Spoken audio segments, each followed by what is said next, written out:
The Meddlesome Meeples present The Bard's Corner with Matt and Heather. And joining us today, a very special guest.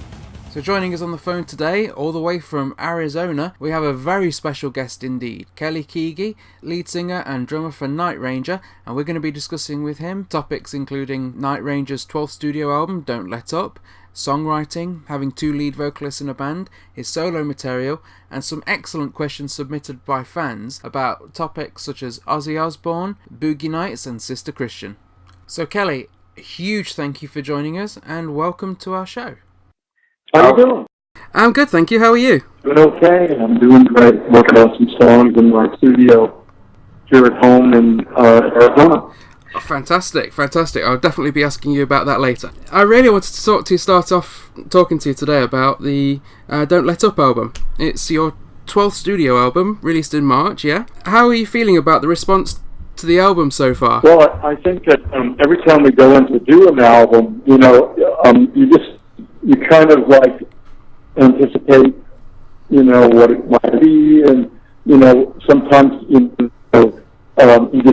not sure, because if you do album, like every 2-3 years, you have to really think about what you want to write about, and it's kind of a little bit complicated and can be a little touchy, because if you do too many albums, then it's like, you don't have a lot to say musically or lyrically. But yeah. I think that we've been lucky on the last 3 albums to be inspired, and, we got some new players in the band, Carrie Kelly, and of course, Eric Levy's been in with us for a while, and so all those elements seem to be working really well together, as well as, the kind of technique that we've been using to start albums on the last 3 records has been Jack and I and Brad go into a room, and with no, basically no songs written like we used to do in the past. We would come in, we would just go in a room and just start to, kind of jam around with different feels and ideas and musical ideas, and then we, as long as we stayed at it for many days, we would be at the end of the week, we'd have, half the album, and then, so the last 3 albums, that's what we've been doing. So it's been a pretty fast process then of getting together and getting the material down. We've been very lucky, and it's a little bit different every time, just depending on if we have 2 or 3 years in between doing them. It depends on what everybody's listening to, and, what I'm saying, more older music, blues, R&B, or more modern music. We love to mix all that stuff up, so it's been really great for us. Because you said that working on the material for the new album, Don't Let Up, was a great experience once again. Do you find this is normal to be able to get together and just connect like that and just start writing together almost off the bat? Yeah, it feels pretty natural. The last 10 years to always be thinking in the future, like, what do we, after touring, when you're touring, it's nothing to do with creating. As far as like a new material, it's about creating something special on stage and for live and for the audience and all that. So it's a whole different thing, But when you come home after tour, with us, it's like a couple of weeks, and then we start getting antsy, like, okay, shouldn't we, be, working on some new ideas, and, so that's when we start thinking about getting together after the holidays and stuff like that, so it's been working well. That's brilliant. Do you know when you're coming together like that and you're writing the material, do you find that you, as you're putting the material together, that you have a favourite song on that album, or is it like picking your favourite kid, something you can't do? I think what it is a lot of times, with songwriters, is like whatever you're currently writing becomes your favorite, right? But then as you get deeper into the process, you start interchanging that with other stuff. So, some of the earlier stuff kind of, we got the attention away from it, because when you get to the end of the album, you always look at the list and go, what do we need? do we need to be singing like a ballad? Do we need, more, up-tempo tunes and stuff like that? So you start focusing on that. But I think the early material that we wrote, the first 4 songs that we wrote were like the first thing was like Jamie, and then it was like, then we went into what was it? Long day's journey home in a hurry. A really up-tempo song. Then we went to the ballad. Nothing Left for Yesterday, and then it was one of the tunes. So the first 4 songs were like really special to us. We were like, this is great. Running Out of Time was another one. So then we ended up putting them on this live thing we did in Chicago. Kind of like the layout in the beginning of the album. I have to say that Running Out of Time, it's probably the most infectiously catchy song I've heard in a very long time. When I first got the album through, that song was stuck in my head for weeks. That's one of those like hooky little choruses, poppy, but with great guitars, and it basically sounds Night Ranger. Yeah, that sums up Night Ranger, doesn't it? I wanted to ask as well, when you've got a band with 2 very talented lead vocalists and you're coming together to write the material for the album, how do you decide who's going to take the lead on which song? Is it a case of, well, you sing this one, Jack, and I'll sing that one, or is there a lot of factors to consider as to who does the lead vocals on each song? How it's worked in the past, and we always joke about, because people ask those questions pretty often, and we always make a joke about, we bring up, the boxing ring and see who's ever fit that day, but that doesn't work.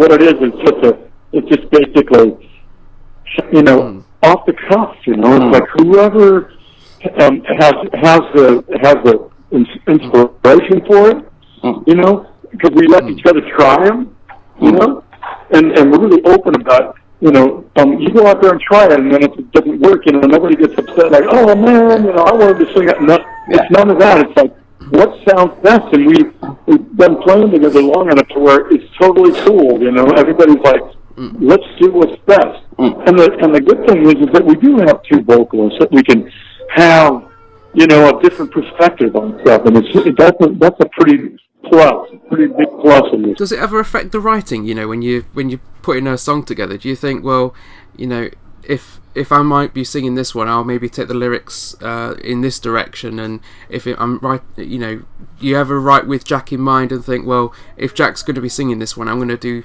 this and take it in a different direction? That's usually kind of the case. Jack got a little more edgier, thing, and I'm a little smoother, more R&B, and so we always look at it like that, phrasing wise, because we're always usually writing the music first. We come up with the melodies and the instrumentation first, and then it's nice to have this this painting that's started and it's not finished yet, and you can sit there and kind of like space out on it and figure, well, what musically is this saying? And it's interesting like that because sometimes it could be just something dumb that comes through, and it's really cool, depending on how you set it. So, yeah, we definitely like to look at each other's vocal styles and go, this is better for you. Like on this album, I didn't sing any ballads. It's great, because I told Jack, it's like you never sing ballads. How about you sing the ballad this time, And I take a back seat to that and not do it, Usually a piano ballad on every album, That's great, because I imagine it could be, if you weren't, if you didn't have that chemistry to work together like that it could become almost, well, this is mine and I want to sing it. So it's good that it doesn't become that. Between you. Early on, I think there was some really kind of touchy moments when we had a producer involved, because we couldn't make the decisions naturally and just be totally unemotional about it. Back in the day when we had a producer and there was a big record company, with with all the pressure behind there, like, we're going to have to suck it out, and, we got to have this kind of song and this kind of song, it was just like, it was a little uncomfortable when the producer was making decisions for us, And trying to take control of that creative side. So, I mean, that's how nowadays we have a better time at it, because we don't have that kind of pressure, Good. Now, you're coming to the UK in March, aren't you? You've got 2 gigs. You've got Hard Rock Hell at Pwllheli, and you're playing at London Shepherd's Bush as well. Are there any plans in the works for more UK gigs at this point? Yes, there were some dates that were just tentative, like we're, possibly, there's a Sweden Rocks Festival, that we hadn't played in a while. We were, possibly, but I don't, right now, I think those are the ones that we're going to focus on now. Because, we just want to focus on the UK right now, because, we love going over there. Not that we don't like other countries, but we especially like coming over there, because we haven't had a chance to play there as much, and I'm very excited. Every time we've played, at the Academy, it's just been like a riot. We have a great time, and so we're so happy about doing these two things, in Wales, and then this one in London, and so I think we're just going to focus on those right now. Okay, so we'll look forward to seeing you in March for those. You mentioned that you were working in your studio earlier. Can you tell us what projects you're working on at the moment? For the last 2 or 3 years, I've been working on another solo record. I had 2, and I haven't done one in like 10 years. Night Ranger's been pretty active, so I've just been kind of like writing for this project, and slowly getting it together, and I'm excited. I mean, basically, it's the stuff is pop, because that's really what I'm about. I love pop songs, especially the earlier stuff. So I'm trying to focus on it for that. But Night Ranger is probably going to have another record in the works probably in a year. Probably in a year and a half. So I want to kind of get this thing out of the way and in the box in the next few months, and then I'll just have to see when it's going to be released. But I'm working on this thing. It's really, really good stuff. I'm really proud of it. That's exciting. I mean, I remember buying Time Passes. I think it was the day it came out here in the UK. I remember going around singing The Journey quite a lot at the time. Oh, that's great. We wrote that song in London too. Peter and I did. That some of the songs on that album could definitely have been on a Night Ranger album, but some of them had a bit of a heavier feel to it as well, compared to a lot of the Night Ranger stuff. It's kind of weird though when you do solo stuff, because I definitely like the band thing more, because it's a little bit less like, you don't have to like make all the decisions. I mean, I'm lucky that I have some good people like Jim Peterick and Joey Scott and Bruce Geist and people like that I write with that are really close friends. So it kind of has that feel anyway. But there's nothing like the 3 of us, Jack, Brad, and myself, getting in a room and thrashing through a couple of great grooves, because it moves stuff along really quick. The song writing by yourself and solo, you have to go through the whole process of writing it and then recording it, and you have to get players, or you'll have to slowly build it. I can play 2 or 3 different instruments in it too, and that's good enough to make it. But then eventually I'm gonna have to have it re-recorded by pros. So that's why that process takes longer and more painstaking. Because a lot of the guys contributed to the solo albums as well, didn't they? They were on there and helped with writing. But you had as you say, people like Jim Peterick as well coming through. So it was quite an interesting mix of talent working on those albums. We love it. I mean, we love mix and match. I think it's great to work on each other's projects and stuff like that. And Jack was working on stuff, and he would come and work on mine, and it's just really great fun to just be creative like that and not have any any of that competition. You know, it's like it just kind of adds negativity into it. So it's better to be a team. You know. Now, I just want to ask, thinking of your career so far, what would you say would be the proudest moment of your career, and conversely, what would you say would be the biggest challenge of your career so far? Well, I think that you know, when early on when our records were just coming out, the first two records, and they were being played all over, you know, and the way radio used to be, you know, there'd maybe be 3 different rock stations in any given town, and they'd all be playing your stuff, and that was just kind of like head spinning to us. You know, we'd be like, yeah, they're playing it on this station, and then somebody call up and say, they're playing on this station too. I mean, it's like we just felt like a bunch of kids, you know. Yeah. And we were just, you know, so excited and happy to be out on tour, and then it was just a whirlwind, you know. It just took off, and then probably the most challenging was when music changed in the 90s, and you know, we had to figure out other ways to be creative, not be creative so much as to get our stuff played, you know, because people were moving on, which is natural. It's totally natural, you know. But you know, we had to be happy with where we were at as songwriters and musicians and as a band.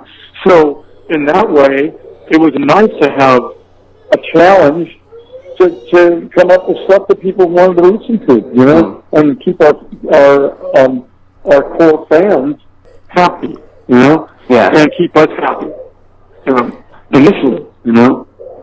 So you know, there you go. There's those two things. You've been in the music industry since you finished high school, haven't you? When did you first know that you wanted to spend your life making music, Kelly? Well, you know, I mean, started out in a neighborhood that had a couple of buddies that were learning how to play guitar, and it was right around when the Beatles were hitting. Certain music, you know, I'm pretty ancient, so I grew up with all this like older music, surf music, Beatles, you know, some, and when they were first coming out, so we tried to emulate and copy them, you know, and that was when we were 7, 8 years old. Wow. And I just have been playing music, you know, that long, probably, you know, 50 years of my life, 55 years, you know, and then I started playing professionally right out of high school. I started playing for my living. So playing 6 nights a week and jamming in clubs and trying to, you know, just keep going. It's almost like you probably can't remember a time when you weren't making music or playing then, I imagine. That's correct. I've always been doing music. People always say, you know, hey, what do you do for, you know, like a hobby or something like that? It's just, hobby? It's like, what do you mean? There's no hobby. It's all kind of like you're just engrossed in it your whole life. What would be your advice to, you know, someone listening to this, you know, young kid in school thinking, I want to be a musician one day when I leave school? What would be your advice to that kid? I think that, you know, what it is you just have to have this like desire inside that just keeps gnawing at you. It keeps like you know, waking you up, and it keeps like you know, keeps your brain occupied with the idea of being creative, you know, whatever that is. And it's not necessarily just music, you know. I mean, you can be creative in all these other ways. And I think that's what it is you just have to have this like burning desire to want to keep doing what you're doing, and no matter what. And I think that's what all of us did. It was so important that we couldn't do anything else, you know. So it's that persistence and dedication. That's it. You just keep wanting to do it, no matter how good or bad you are. It's like sometimes you just go, yeah, that's pretty bad, but I want to get better, you know. Yeah.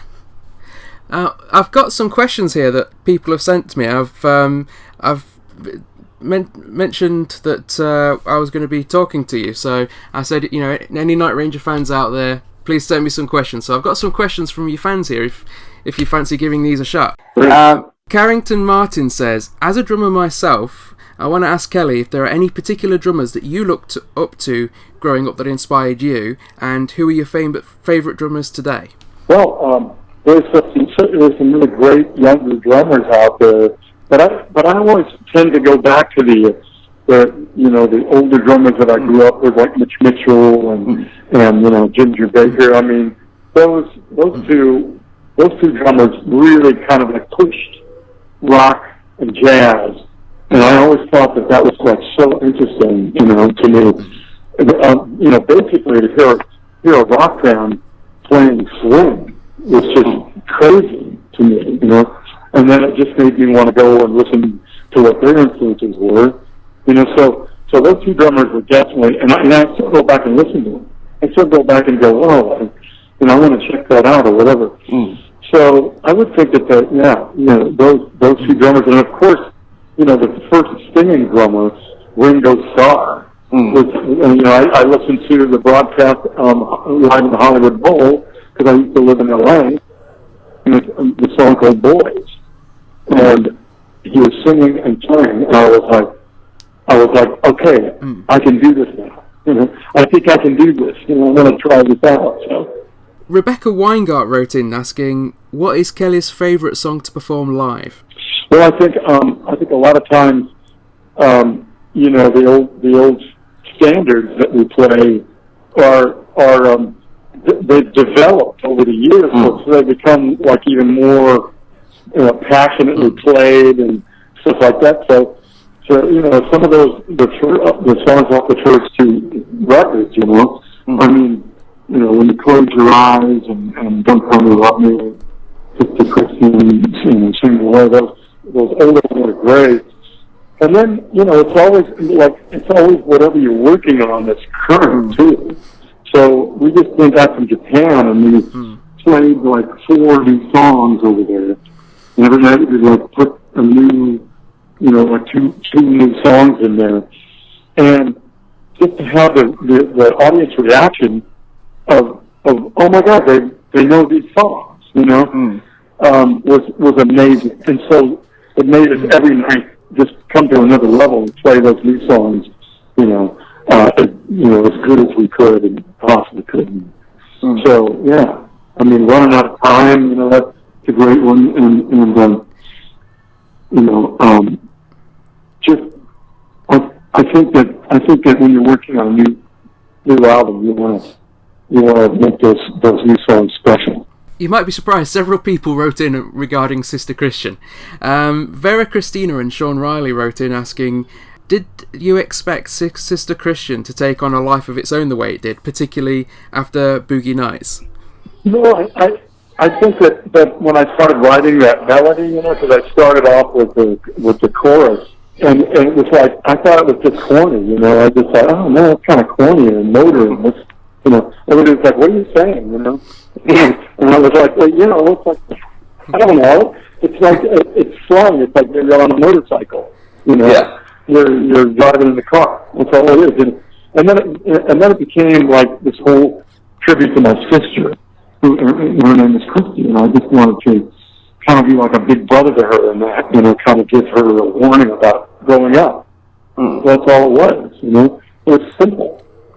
And, I had no idea that would be the song that people, recognize Night Ranger by. It's really amazing. Because especially, have you seen the scene in Boogie Nights where they have Alfred Molina acting out high while Sister Christian's playing in the background? It makes for some very powerful viewing. And it really has taken on a life of its own, hasn't it? It's sort of almost beyond the band. People who aren't even Night Ranger fans perhaps will have heard Sister Christian and will have seen it in pop culture, in films and things like that. So it really has become this thing, hasn't it? It was wild when that movie came out. They sent us the script, and the script was totally, just for that section, it didn't make sense.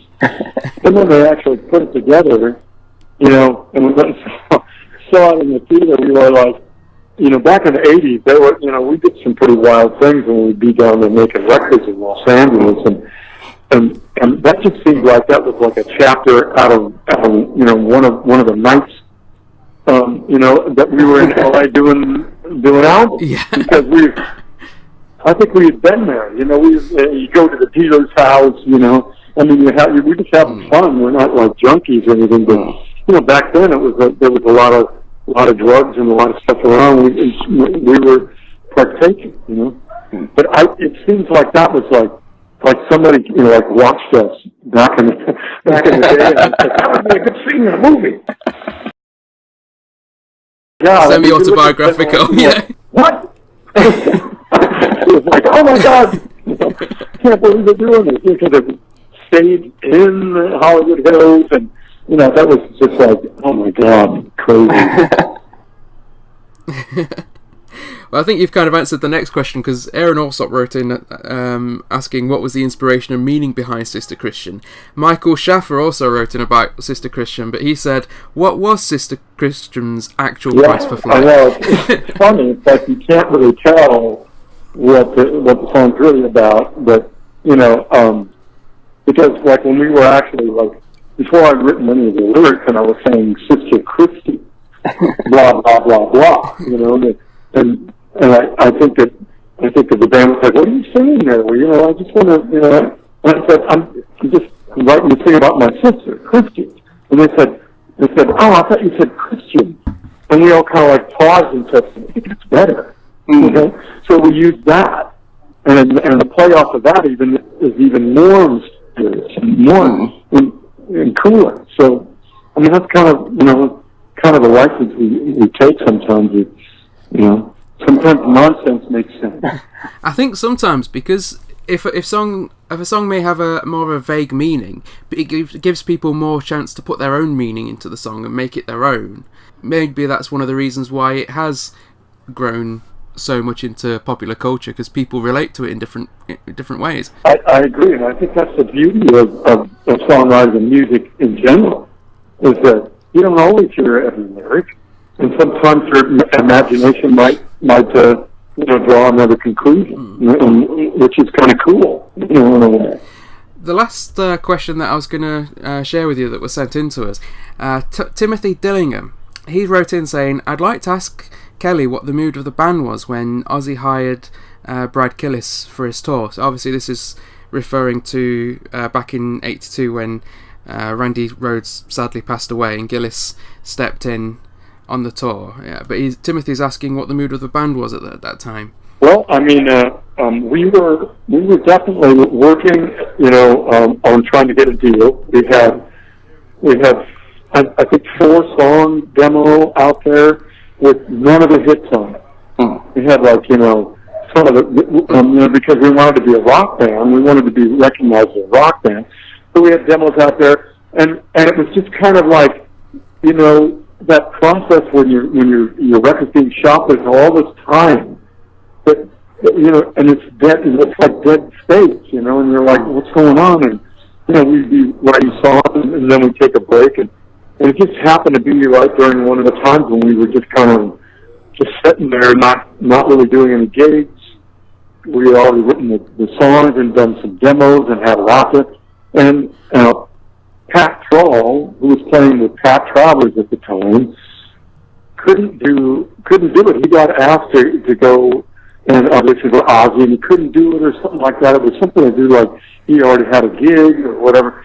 So he turned them on to Brad, and then Brad and I were playing in this club band called the Alameda All Stars. And the All Stars were just playing weekends, you know, and just doing covers. And so he got asked to fly out to New York and go to a hotel and audition for Ozzy. And the way Brad tells it, you know, is he went in there with his guitar, thinking he was going to like play with a band, and Ozzy was up in his suite, and he brought Brad up there, and he sat on the bed or sat on the floor while Brad sat on the bed without his guitar plugged in, and just sat there and played, and Ozzy just sat there and just like with his eyes closed, and then just went, "You're the guy," or something like that, and he like announced it to everybody. I found the guitar player, you know. Unbelievable story, man.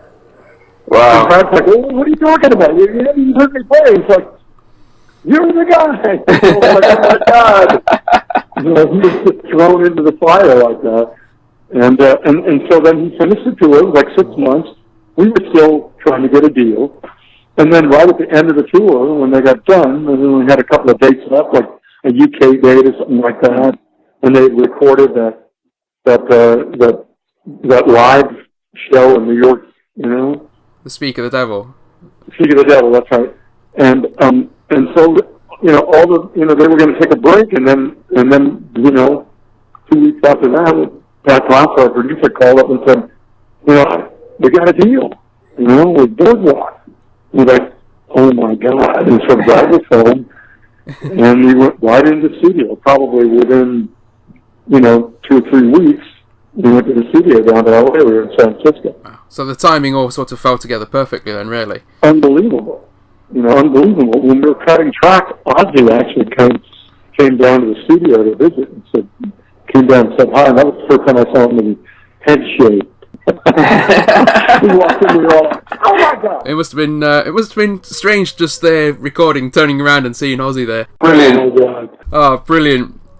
Absolutely brilliant. So, just finally then, Kelly, is there anything you'd like to say to your fans here in the UK? No, I just feel like we're overdue for coming to play.